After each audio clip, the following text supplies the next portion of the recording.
Bismillahirrahmanirrahim. Assalamualaikum warahmatullahi wabarakatuh dan salam sejahtera. Baik, jumpa lagi kita di kelas yang ke-22. Hari ini hari Isnin. Okey. Baik, kita akan masuk subtopik yang baru iaitu inertia, dan ini adalah istilah barulah bagi anda. Kamu tak pernah jumpa kan perkataan inertia. Jadi hari ini kita akan belajar apa itu inertia. Atau inertia. Okey. Inertia ialah kecenderungan suatu objek untuk kekal dalam keadaan asalnya, sama ada pegun atau bergerak dalam garisan lurus yang dengan halaju malat. Maksudnya apa? Senang saja. Inertia ni maksudnya kecenderungan ataupun keupayaan objek untuk mengekalkan keadaan asalnya. Maksudnya begini. Kalau ada objek itu asalnya memang pegun ataupun tidak bergerak, secara logiknya memang objek itu tidak akan bergerak. Objek yang tidak bergerak ataupun pegun, secara logiknya memang tidak akan bergerak lah. Logik kan? Okey. Satu lagi keadaannya bila objek itu bergerak dengan halaju malah, atau bergerak dengan halaju malah dalam suatu koridor. Maksudnya kamu start saja dia sudah bergerak. Maksudnya bila dia sudah bergerak, objek itu secara logiknya ia akan mengekalkan ataupun cenderung untuk mengekalkan keadaan asalnya, iaitu bergerak. Maksudnya apa? Secara logiknya bila objek itu yang sudah bergerak, maksudnya ia akan terus bergerak selama-lamanya. Logiknya lah. Dalam garisan lurus. Dia akan terus bergerak dengan apa? Halaju malah. Maksudnya laju yang sama. Tak akan berubah-ubah. Kecuali kalau ada daya luar. Kalau kamu letak daya luar, contohnya kamu pergi tolak lagi ke, kamu pergi tahan, ia akan mengganggu keadaan asal objek itu. Jadi, apa itu inertia? Keadaan ataupun kecenderungan ataupun keupayaan objek untuk mengekalkan keadaan asalnya. Ada dua keadaan, iaitu sama ada pegun ataupun bergerak dengan halaju malar ataupun halaju yang sama dalam garisan lurus ataupun bergerak lurus lah. Begitu maksudnya. Okey. Halaju malah. Ada dua keadaan. Yang pertama pegun, yang kedua bergerak dengan halaju malah dalam garisan lurus. Okey, baik.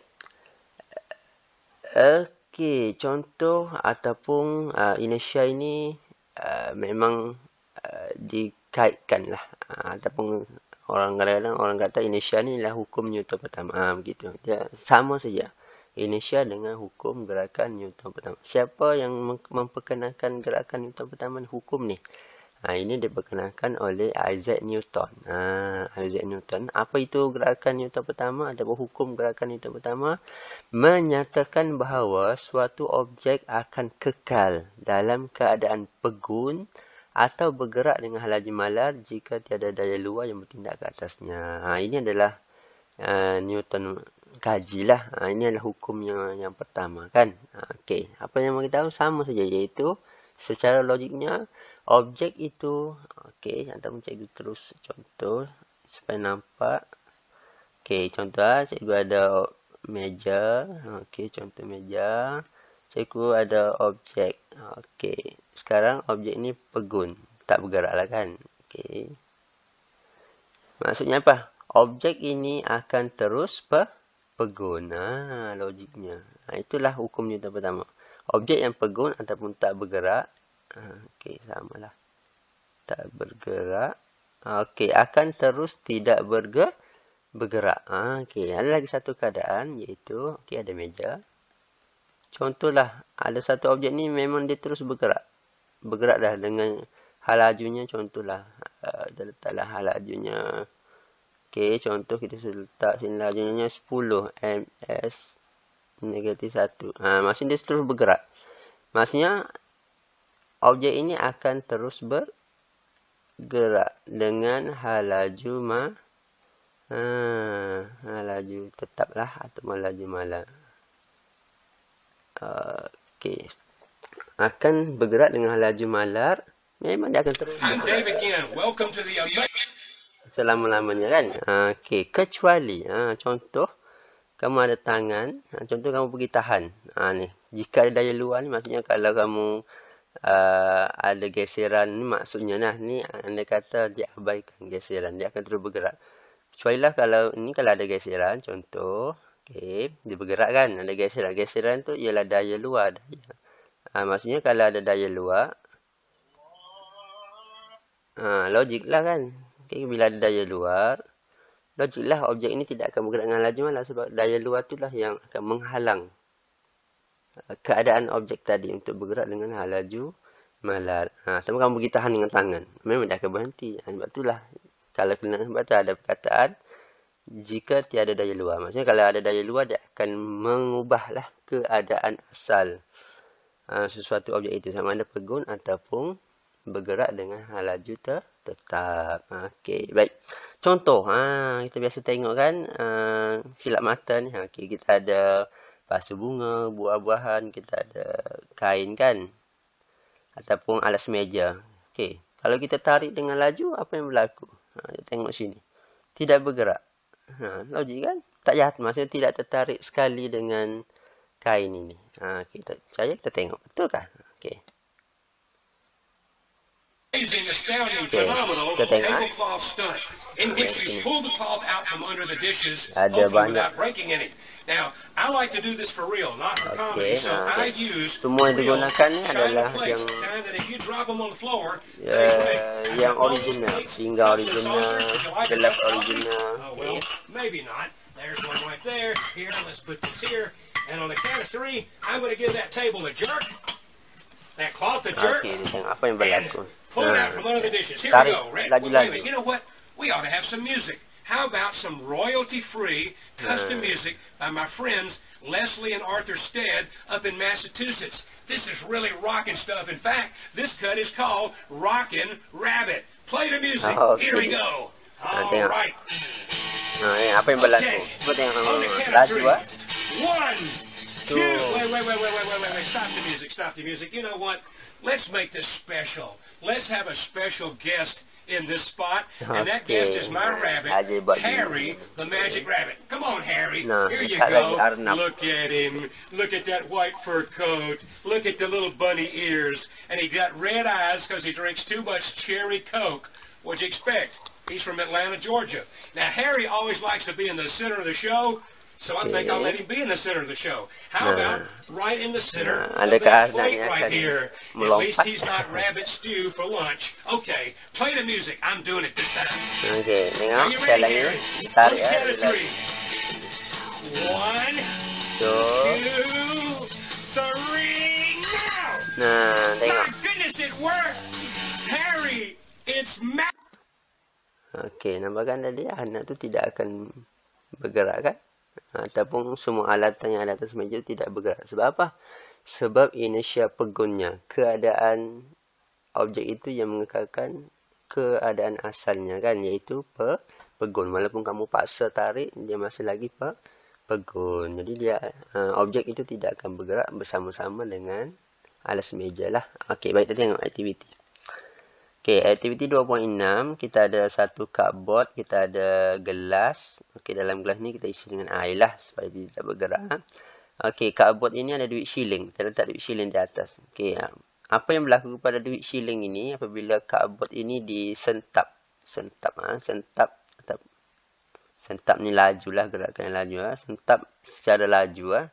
Sama ada ke kanan ataupun ke kiri, ataupun istilahnya kamu tarik ataupun kamu tolak lah, mana-mana saja, tarik atau tolak dengan laju tarik atau tolak.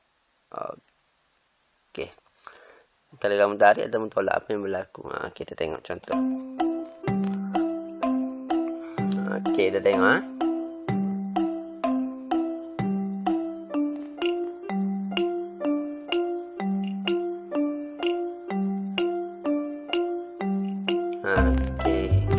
Ini boleh buat sendiri di rumah pun boleh test. Kalau ada ambil je kertas keras sikit, duit shilling, ada gelas, tak isi air pun boleh sebenarnya. Kalau isi air lagi baik. Tengok apa yang berlaku. Apa yang berlaku? Itu salah. Dia kena lurus lah. Gerakan lurus. Okey.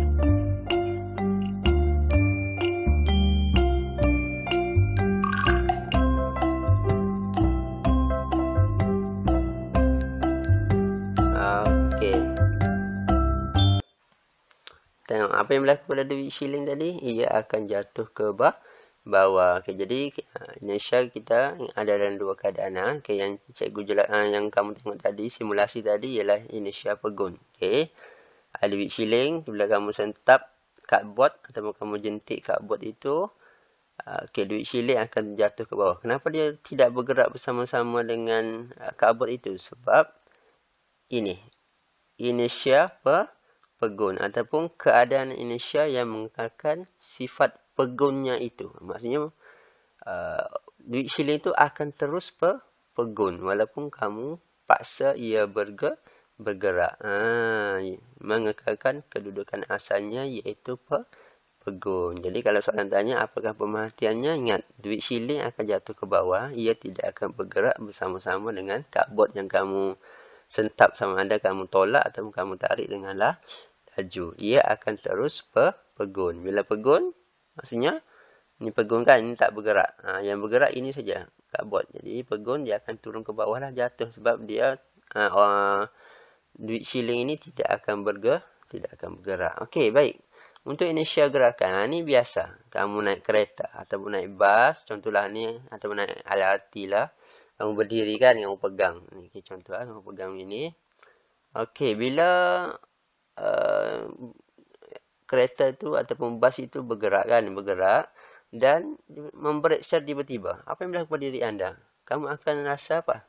Terhumban ke hadapan. Logik kan? Kalau brek dia akan bergerak ke depan. Kenapa sebenarnya? Kenapa dia kamu maksudnya kan cikgu kami tak bergerak pun di dalam bas. Tapi kenapa dia bergerak ke depan? Pelik kan? Okey, baik. Begini ya. Okey, bila ada bas, okey. Ni bas Okey. Bila bergerak, bila bergerak kan. Bila bergerak,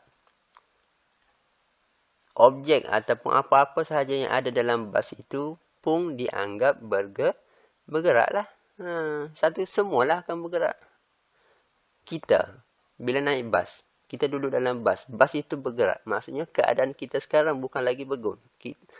Keadaan kita adalah bergerak.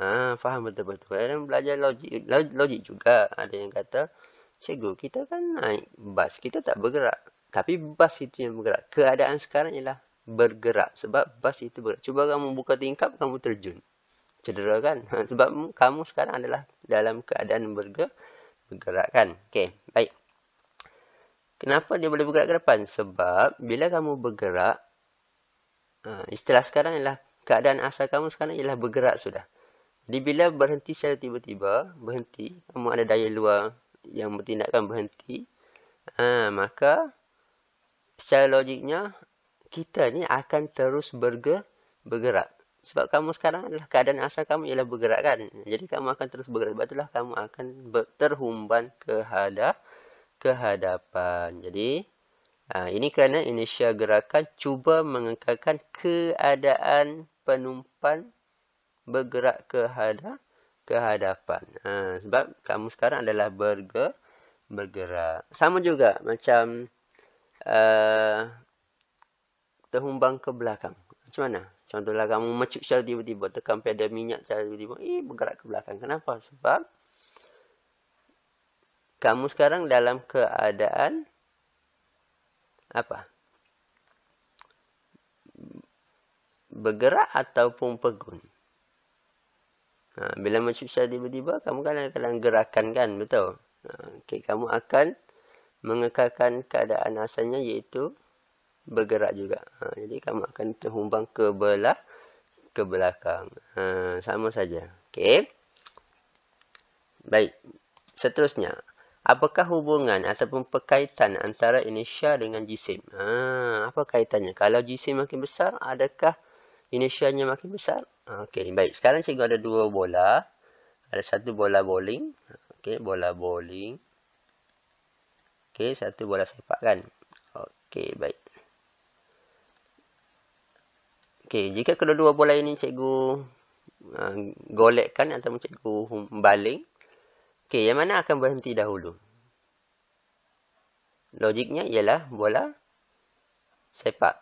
Bola bowling, ini jisim besar. Ingat, bola bowling ni jisim besar. Ada yang 10 kilo, ada yang 15 kilo. Bola sepak ni jisim kecil lah. Bukan berat, jisim.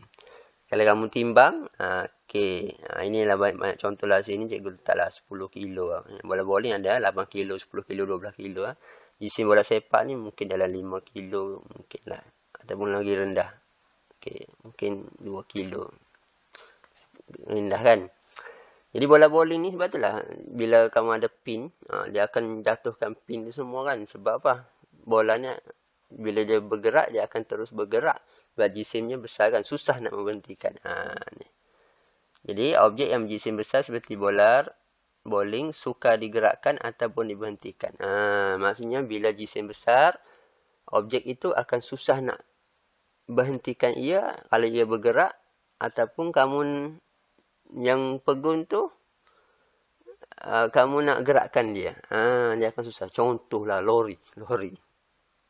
Okey, lori, kamu cuba tolak. Susah kan? Sebab jisimnya besar. Cuba basikal. Kamu tolak. Senang kan? Sebab jisimnya kecil. Walaupun keadaan asalnya tadi, dia tidak bergerak. Kamu cuba paksa kan? Okey. Ataupun lori. Bergerak. Laju. Okey. Tiba-tiba dia membrake. Apa yang berlaku pada lori itu? Susah nak memberhentikannya. Sebab keadaan asalnya ialah ia akan terus bergerak. Jadi inersianya lebih besar. Okay, jadi kalau sukar digerakkan ataupun sukar diberhentikan, bermaksud inersianya, kecenderungannya adalah tinggi. Jadi apa hubungannya? Inersia berkadar terus dengan jisim. Maksudnya berkadar terus di sini merujuk kepada kalau jisim itu bertambah, inersia juga akan bertambah.